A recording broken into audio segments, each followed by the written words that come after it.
અંકલેશ્વરના એક ગામમાં હિન્દુ મહિલા પર દુષ્કર્મ આચરી તેને મુસ્લિમ ધર્મ અંગીકાર કરવા દબાણ કરતા મૌલવીના ગેરકાયદેસર બાંધકામો પર તંત્ર દ્વારા બુલડોઝર ફેરવી પરવાનગી વગરનું બાંધકામ તોડી પાડવામાં આવ્યું હતું. અંકલેશ્વર અને સુરત જિલ્લાની હદ પર આવેલા એક ગામમાં મૌલવી દ્વારા હિન્દુ મહિલા સાથે દુષ્કર્મ આચરવાનો ચકચારી મામલો સામે આવ્યો હતો.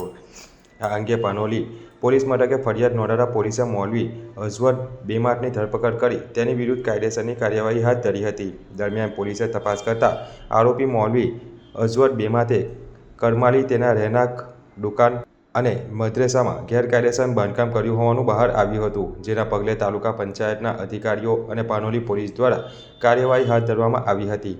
તંત્ર દ્વારા મૌલવી અઝવર બેમાતના ઘર, દુકાન અને મદ્રેસામાં કરાયેલ ગેરકાયદેસર બાંધકામ પર બુલડોઝર ફેરવી પરવાનગી વગરનું બાંધકામ તોડી પાડવામાં આવ્યું હતું. આ સમયે કોઈ અનિચ્છનીય બનાવ ન બને તે માટે ચુસ્ત પોલીસ બંદોબસ્ત પણ સાથે રાખવામાં આવ્યો હતો. મૌલવી અઝવર બેમાત દ્વારા મહિલાને સુગંધી પાણી પીવડાવી તેના પર દુષ્કર્મ આચરવામાં આવ્યું હતું. ત્યારબાદ મહિલાને મુસ્લિમ ધર્મ અંગીકાર કરવા દબાણ પણ કરવામાં આવ્યું હતું. આરોપી મૌલવી કેનેડાનો સિટીઝન છે અને અગાઉ પણ તેના વિરુદ્ધ ગુના નોંધાઈ ચૂક્યા છે. તારીખ 11/11/2025ના રોજ પાનોલી પોલીસ સ્ટેશનના રવિન્દ્ર ગામ ખાતે આવેલ આરોપી અજમદ અહેમદ બેમાત કે જે ત્યાં મૌલવી તરીકેનું કામ કરે છે તેની વિરુદ્ધ બળાત્કાર અને ગુજરાત ધર્મ સ્વતંત્ર અધિનિયમ અંતર્ગત ગુનો દાખલ કરવામાં આવેલો હતો. ત્યારબાદ આ ગુનાની તપાસ આગળ વધારતા આ આરોપી દ્વારા જે જગ્યાએ તેના રહેણાંક મકાન, તેની દુકાનો અને જે જગ્યાએ મદની દારૂદ તરબીયત મદ્રેસા આવેલા છે તેની તપાસ જે છે એ ગ્રામ પંચાયત અને તાલુકાના કક્ષાના અધિકારી દ્વારા કરવામાં આવી અને ત્યારબાદ તેમને જે અંતર્ગત નોટિસ પણ આપવામાં આવી અને ત્યારબાદ આજરોજ તેના તમામ આ વસ્તુઓને જે છે એ જે ગેરકાયદેસર દબાણ હતા એ તમામ ગેરકાયદેસર દબાણોને જે એક્ઝિક્યુટિવ મેજિસ્ટ્રેટની હાજરીમાં જે છે એ તોડી પાડવામાં આવેલા છે. કેટલા મકાનો અને દુકાનો?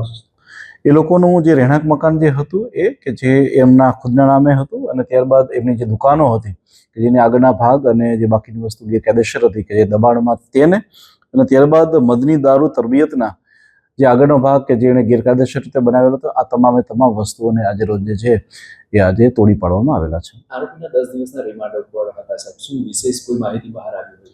જી બિલકુલ, અમે માહિતી તપાસ દરમિયાન આવી છે કે તેના વિરુદ્ધ આની પહેલા પણ ગુનો દાખલ થયેલા છે અને એ ગુનાના કામે જે છે એનો પાસપોર્ટ પણ જમા હતો. એ પાસપોર્ટ દરમિયાન એ કોર્ટની પરમિશન લઈ અને એ બીજા કન્ટ્રીમાં ગયા હતા, જે બાબતે પણ હાલમાં ઊંડાણપૂર્વકની એક તપાસ હાલમાં ચાલુ છે.